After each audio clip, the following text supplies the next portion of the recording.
धार्मिक एवं आध्यात्मिक शिव की नगरी वाराणसी में वैदिक सनातन धर्म व संस्कृति को अभिसंचित करने के पावन उद्देश्य हेतु ध्यान योग सिद्धाश्रम की स्थापना पूज्य गुरुदेव श्री स्वामी कमलेश्वरानंद जी के पावन सानिध्य में किया गया है। ऋषि मुनियों, साधु महात्माओं, संत मनीषियों की इस पवित्र धरती पर धर्म की स्थापना और लोक कल्याण के लिए हर युग में किसी न किसी रूप में ईश्वर का प्राकट्य होता आया है और पवित्र आत्माओं में ईश्वर का अंश उतरता आया है। आज के युग में भी पूज्य गुरुदेव श्री स्वामी कमलेश्वरानंद जी अपनी चैतन्य ऊर्जा से संपूर्ण जगत में सत्प्रेम की धारा प्रवाहित कर रहे हैं। पूज्य श्री की चैतन्य चेतना से साक्षात दिव्य सदग्रंथ ब्रह्मवाणी का अवतरण हुआ है, जिससे मानव का कल्याण हो सके। दीक्षा, साधना, ध्यान योग, सिद्धि प्रदाता एवं समस्त मूलभूत समस्याओं का निराकरण उपलब्ध कराने वाले पूज्य गुरुदेव श्री स्वामी कमलेश्वरानंद जी का लक्ष्य है पृथ्वी पर प्रेम की उपासना, आत्म जागरण और समस्त प्राणियों का आनंदमय जीवन।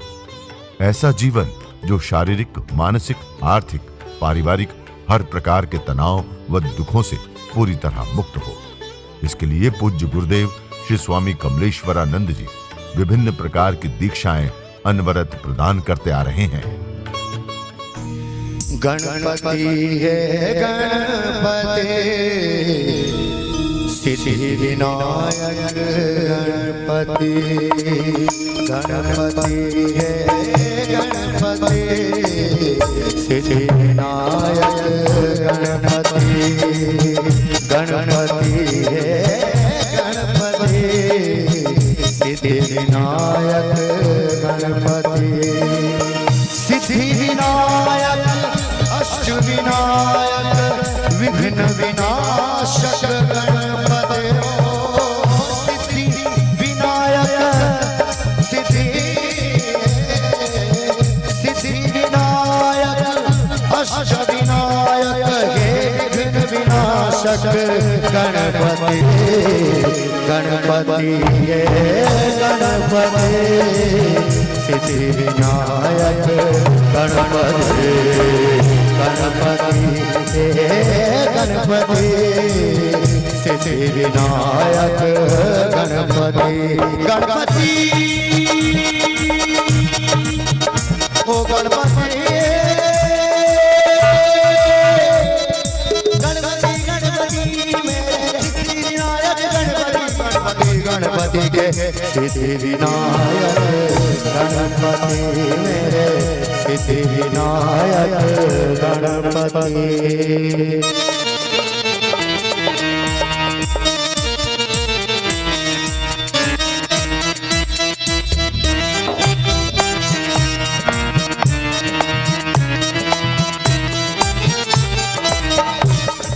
सुख करता दुख करता है मंगल मूरत गणपति। लाज रखो मेरी, लाज रखो मेरी मंगलदायक गणपति। लाज रखो मेरी, लाज रखो मंगलदायक गणपति। कष्ट हरो, कष्ट हरो विघ्न हरता। कष्ट हरो विघ्न हरता, विघ्न विनाशक गणपति। गणपति हे गणपति, गणपति हे गणपति। सिद्धि विनायक गणपति। गणपति हे गणपति, सिद्धि विनायक गणपति।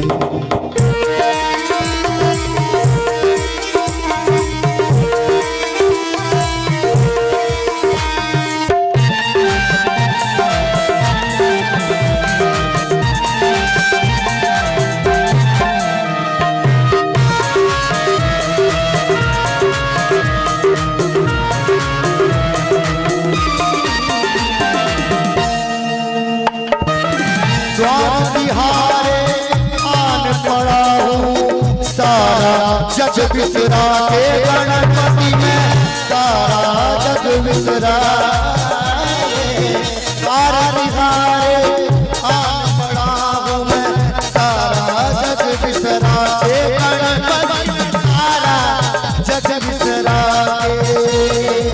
शिव गौरा के लाल हो तुम, रहते सबसे आगे, गणपति रहते सबसे आगे। विकट विनायक, विकट विनायक हे प्रथमेश, विकट विनायक हे प्रथमेश जी, सदा सहायक गणपति। विकट विनायक हे प्रथमेश जी, विकट विनायक हे प्रथमेश जी, सदा सहायक गणपति।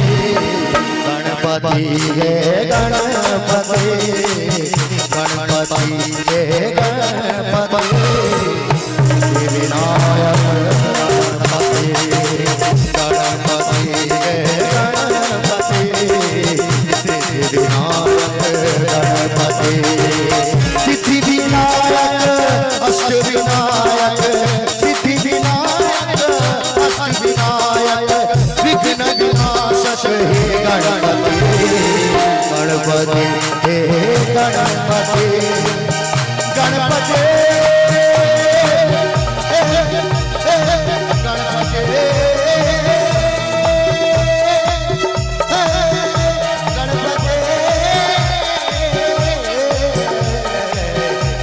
गणपति हे गणपति, विनायक गणपति, गणपति हे गणपति, सिद्धि विनायक गणपति, सिद्धि विनायक अष्ट विनायक, सिद्धि विनायक अष्ट विनायक, विघ्न विनाशक गणपति। गणपति हे गणपति, गणपति हे गणपति, विनायक गणपति, गणपति सिद्धि विनायक गणपति, सिद्धि विनायक गणपति, सिद्धि विनायक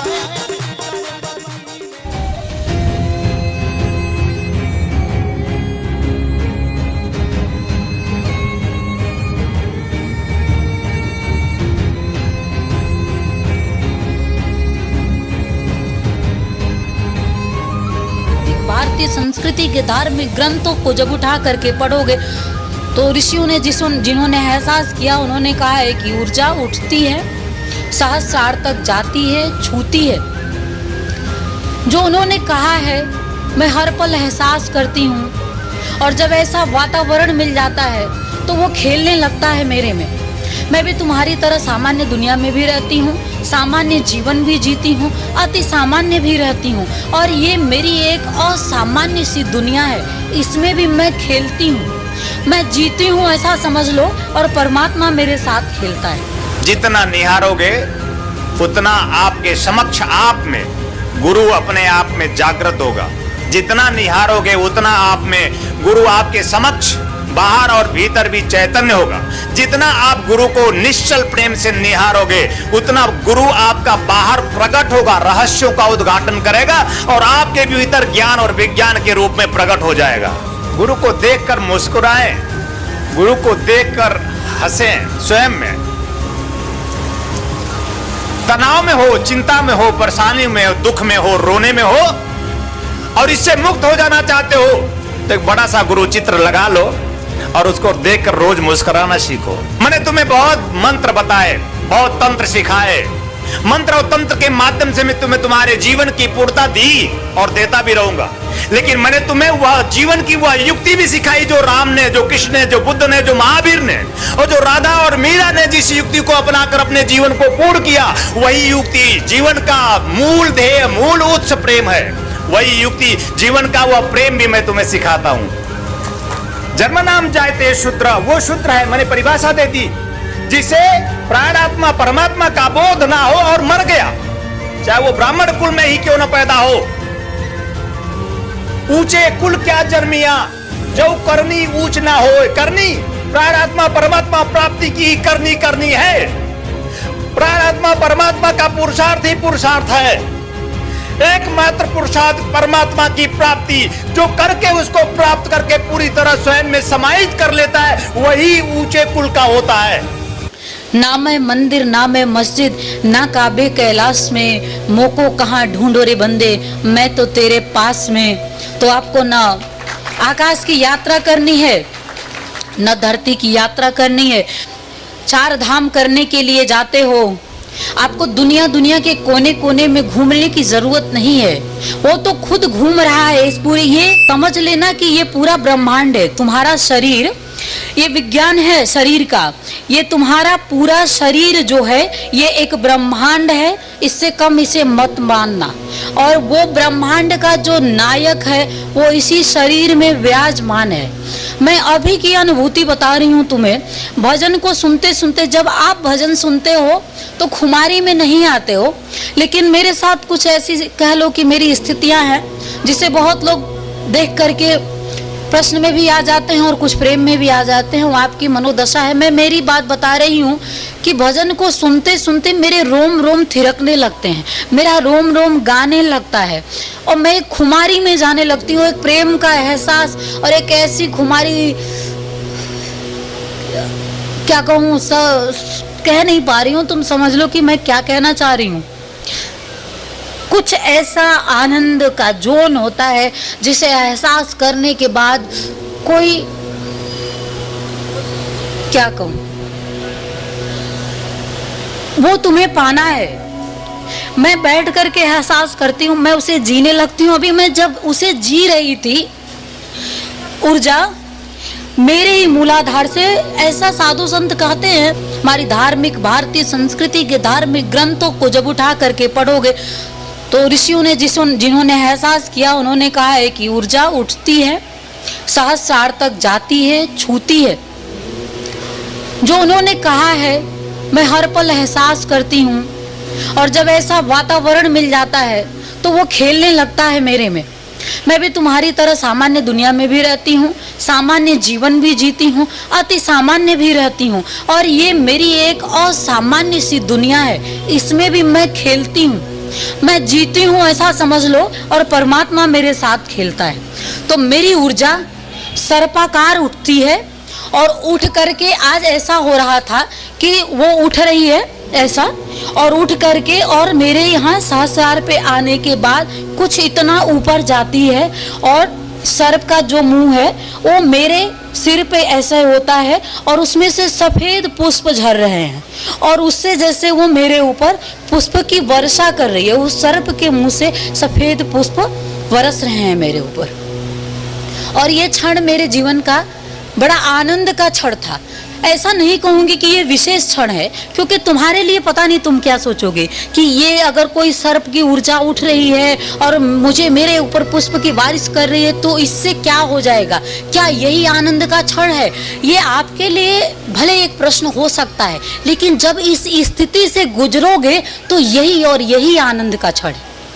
और मैं बार बार कहती हूँ, परमात्मा सिर्फ अनुभव की चीज है, परमात्मा सिर्फ और सिर्फ प्रेम की चीज है, परमात्मा सिर्फ और सिर्फ जीने की चीज है, परमात्मा कुछ और है ही नहीं।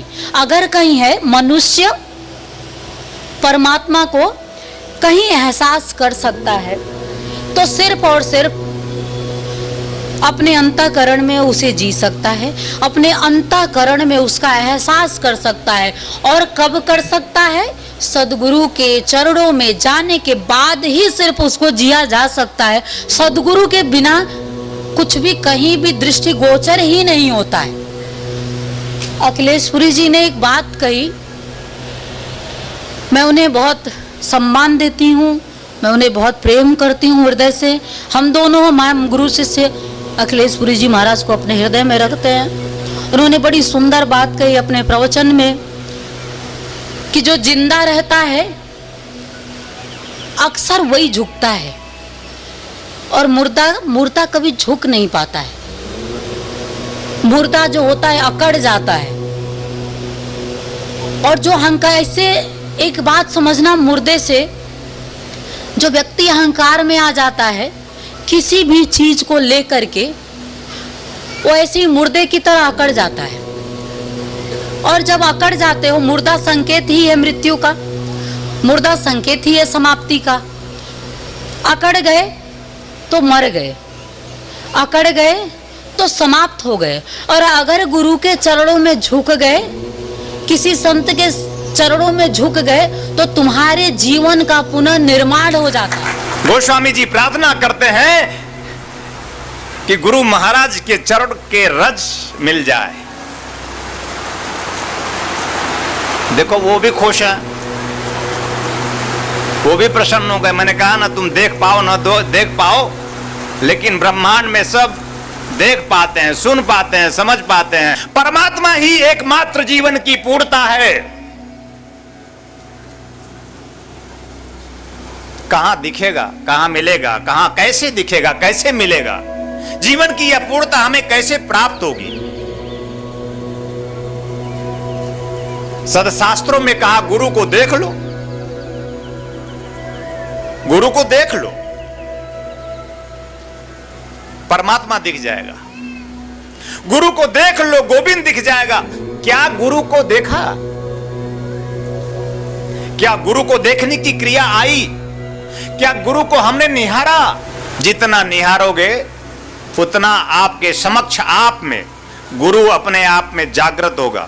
जितना निहारोगे उतना आप में गुरु आपके समक्ष बाहर और भीतर भी चैतन्य होगा। जितना आप गुरु को निश्चल प्रेम से निहारोगे उतना गुरु आपका बाहर प्रकट होगा, रहस्यों का उद्घाटन करेगा और आपके भीतर ज्ञान और विज्ञान के रूप में प्रकट हो जाएगा। वैसे ही जैसे नम्रता जी के बाहर भी प्रकट है और भीतर भी, क्योंकि गुरु को निहारा उन्होंने। निहारने की कला सीखें, गुरु को निहारें, गुरु को देखें, गुरु को देखकर मुस्कुराएं, गुरु को देखकर हंसें। स्वयं में तनाव में हो, चिंता में हो, परेशानी में हो, दुख में हो, रोने में हो और इससे मुक्त हो जाना चाहते हो तो एक बड़ा सा गुरु चित्र लगा लो और उसको देखकर रोज मुस्कुराना सीखो। मैंने तुम्हें बहुत मंत्र बताए, बहुत तंत्र सिखाए। मंत्र और तंत्र के माध्यम से मैं तुम्हें तुम्हारे जीवन की पूर्णता दी और देता भी रहूंगा। लेकिन मैंने तुम्हें वह जीवन की वह युक्ति भी सिखाई जो राम ने, जो कृष्ण ने, जो बुद्ध ने, जो महावीर ने और जो राधा और मीरा ने जिस युक्ति को अपनाकर अपने जीवन को पूर्ण किया, वही युक्ति जीवन का मूल ध्येय, मूल उच्च प्रेम है। वही युक्ति जीवन का वह प्रेम भी मैं तुम्हें सिखाता हूं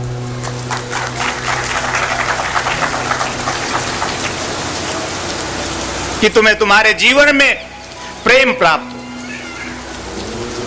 प्रेम प्रेम सब कोई कहे, प्रेम न चीन्हे कोई। कबीर साहब। किससे करें प्रेम, कैसे करें प्रेम? बहुत विद्रोह है, बहुत बगावत है। और यह समाज, इस समाज का एक एक परिवार, एक इकाई, हर एक परिवार में यह शब्द सुनने को मिलता है प्रेम, कि प्रेम से रहो।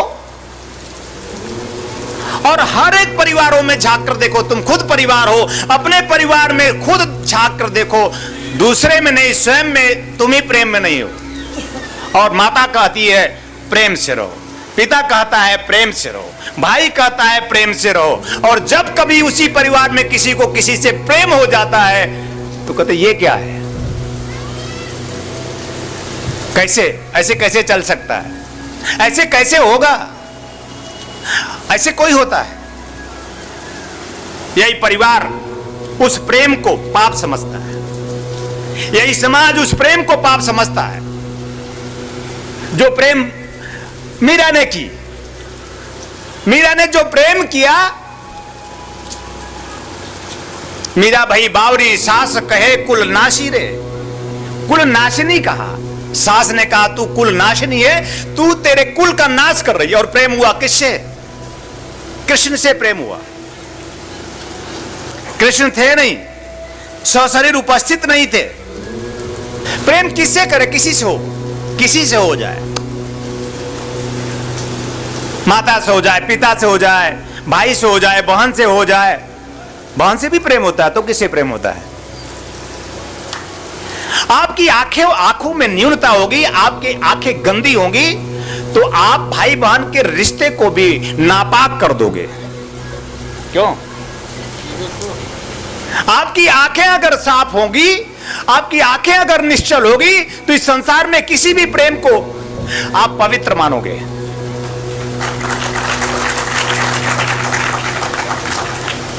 वो सांसारिक जीव होते हैं जो प्रेम को हे समझते हैं, जो तनाव में होते हैं, चिंता में होते हैं, परेशानी में होते हैं, दुख में होते हैं, जिनका जीवन जघन्य पापों से। पाप क्या है ये भी समझ लेना। पाप वो है कि बिना प्रेम के जिया।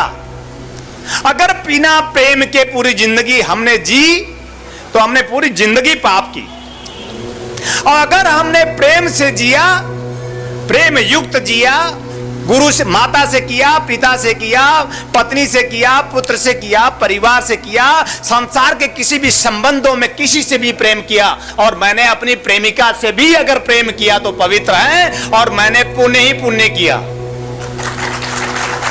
प्रेम होगा तो पीड़ा होगी। जब प्रेम की पगडंडी पर चढ़ोगे तो तुम्हें पीड़ा से गुजरना पड़ेगा। उसी पीड़ा में प्रभु प्रसाद भी जरेगा। अगर पीड़ा ना हो तो जन्म ना होगा, अगर पीड़ा ना हो तो तुम्हारा जन्म नहीं होगा। एक जन्म तुम्हारे माता पिता ने दिया है। जन्म नाम जायते शूद्र, शूद्र हो तुम,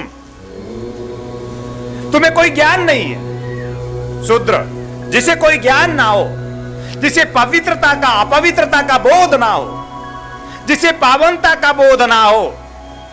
शूद्र जिसे दिव्य मन प्रेम का बोध ना हो, शूद्र जिसे प्राण का बोध ना हो, शूद्र जिसे आत्मा का बोध ना हो, शूद्र वो जिसे परमात्मा का बोध ना हो, वो शूद्र है।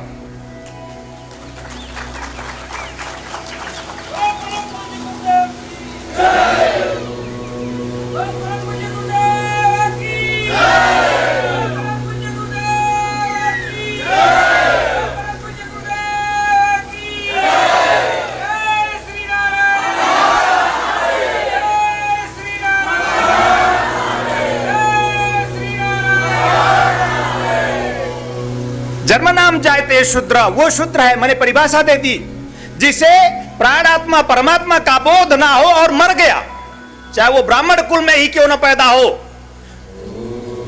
ऊंचे कुल क्या जन्मिया, जो करनी ऊंच ना हो। करनी प्राण आत्मा परमात्मा प्राप्ति की करनी करनी है। प्राण आत्मा परमात्मा का पुरुषार्थ ही पुरुषार्थ है। एकमात्र पुरुषार्थ परमात्मा की प्राप्ति, जो करके उसको प्राप्त करके पूरी तरह स्वयं में समाहित कर लेता है, वही ऊंचे कुल का होता है।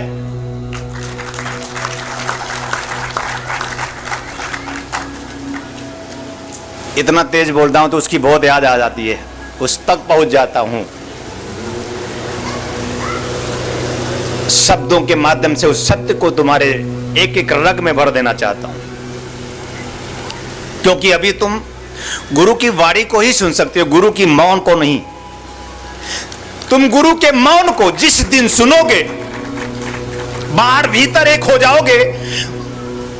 हजारों किलोमीटर तुम गुरु से दूर रहोगे, तब भी तुम गुरु को सुन सकते हो। और ये प्रमाण है। एक प्रमाण तो मैंने आपको दे ही दी। आप प्रमाण मांगते हो तो मैंने प्रमाण दी नम्रता जी को, मैंने प्रमाण दी ब्रह्मवाणी को। और ऐसे बहुत ग्रंथ रचे जा रहे हैं, ऐसे बहुत सदग्रंथ रचे जाएंगे, और अंततः स्वामी कमलेश्वरानंद रहस्य स्वयं कमलेश्वरानंद लिखकर जाएंगे। ढूंढेंगे लोग कि हमारे ही बीच हमारा कोई अपना था, हमने हमारे जीवन में ये चूक और ये भूल हो गई कि हम उसके सानिध्य में, उसके शासन में, ऐसी उच्च कोट के सद्ज्ञान दीक्षा, ऐसी उच्च कोट की गरिमामय स्थिति में हम पहुंच नहीं पाए। ये हमारे जीवन का दुर्भाग्य रहा, और यह आपके जीवन का सौभाग्य है कि आप गुरु पूर्णिमा महोत्सव में आप उपस्थित हैं, उसके समक्ष बैठे हैं गुरु के।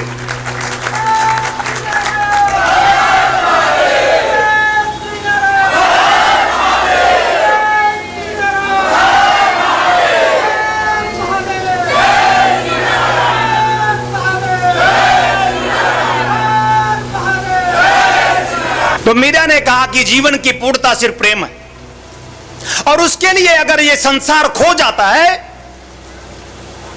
तो खो जाए। ये संसार, ये धन, ये यश, मान, पद, प्रतिष्ठा, ये भवन अगर हमसे छूट भी जाता है तो छूट जाए। सांसारिक संबंध भी अगर हमसे छूट जाते हैं तो छूट जाए, लेकिन जीवन की संपूर्णता या प्रेम मैं ना छोड़ूंगी, और प्रेम के साथ ही जीऊंगी, और प्रेम के साथ ही कृष्ण के साथ मर जाऊंगी। हृदय से चिपकाए हुए कृष्ण की मूर्ति को बड़ा सरल होता है कि हम आप एक दूसरे के समक्ष हो तो एक दूसरे से कह लेंगे, सुन लेंगे, समझ लेंगे, और प्यार हुआ तो कह देंगे कि मैं तुम्हें प्यार करता हूं, और प्यार तुम्हें भी हुआ मुझसे तो तुम कह दोगे गुरुदेव मैं आपको प्यार करता हूं। यह तो सौभाग्य है। सौभाग्य इसलिए कि हम गुरु शिष्य सामने बैठे हैं। मीरा के जीवन का यह दुर्भाग्य था कि मीरा तो थी, वो कह रही थी कि मैं तुम्हें बहुत प्यार करती हूं कृष्ण, लेकिन कृष्ण उसके जीवन में ऐसे नहीं बैठे थे जैसे तुम्हारा गुरु तुम्हारे सामने बैठा है। जहां आप सभी के सहयोग से संस्थान द्वारा विभिन्न पुण्यदायी प्रकल्प संचालित हो रहा है, वहीं समाज को सृजन हेतु पूज्य श्री की चैतन्य चेतना से दिव्य सदग्रंथों का प्रकाशन भी किया जा रहा है। ध्यान योग की निर्मल धारा जन जन में प्रवाहित करने वाले पूज्य गुरुदेव श्री स्वामी कमलेश्वरानंद जी की चेतना का साक्षात्कार दिव्य सदग्रंथ ब्रह्मवाणी, एक ऐसी रचना जिसका अवतरण स्वयं हुआ है और जिसकी साक्षी बनने का सौभाग्य मिला सुश्री नम्रता कमलिनी जी को। भावना और भक्ति का अनंत प्रवाह है ब्रह्मवाणी, तप और ज्ञान का अमृत कोश है ब्रह्मवाणी, प्रेम और समर्पण का साकार स्वरूप है ब्रह्मवाणी, आस्था और विश्वास का अनन्य मार्ग है ब्रह्मवाणी। आइए हम सभी ब्रह्मवाणी को जीवन में उतारकर अपनी आत्मा को परमात्मा से एकाकार करें। गुरुदेव एवं सुश्री नम्रता कमलिनी जी द्वारा रचित मानव उपयोगी विभिन्न विषयों पर साधनात्मक रहस्यों से परिपूर्ण और भी पुस्तकें हैं, जैसे श्री गुरु रहस्यम, साधना विधान रहस्यम, गुरु पादुका विधान रहस्यम, यज्ञ विधान रहस्यम, षोडश संस्कार दीक्षा रहस्यम, साधना सामग्री रहस्यम, भीगी पलके, कर लो आसमां मुट्ठी में, तथा पूज्य गुरुदेव के दिव्य प्रवचनों भजनों का संग्रह प्राप्त करने और भारतीय संस्कृति की धरोहर गोपनीय रहस्यों से भरपूर जीवन की समस्त समस्याओं का समाधान कराने वाली मासिक पत्रिका निखिल सत्य दर्शन की सदस्यता एवं ध्यान योग जन जागृति सेवा संस्थान के दैविक कार्यों व सेवा प्रकल्पों में सहयोग करने तथा अपने गांव शहर में सत्संग साधना शिविरों एवं कथा आयोजन हेतु संपर्क करें 8108666991, 8108666992, 8108666993, 8108666994, व्हाट्सएप नंबर 8108188488, वेबसाइट www.dhyanयोग.org.in, ईमेल service@dhyanयोग.org.in, Facebook www.facebook.com/kamleshwaranand, Twitter twitter.com/kamleshwaranand, Instagram instagram.com/swami kamleshwaranand ji, YouTube www.youtube.com/swami kamleshwaranand ji।